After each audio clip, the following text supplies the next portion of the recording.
ये है जी वेलिंगटन। इसमें टायर बदलने के लिए कुछ चीज़ें हैं।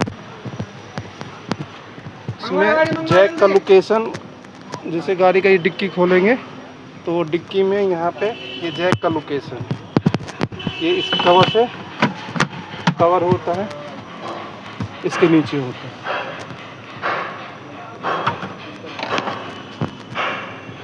और दूसरा, इसमें वैसे नट बोल्ट जो नहीं दिख रहा ना कुछ, ये एलेंकी वाले बोल्ट हैं। पहले ये खोलेंगे, ये खोलने के बाद यहाँ पे ये कवर नहीं है, इसके अंदर व्हील नट है, ये नट खोलेंगे।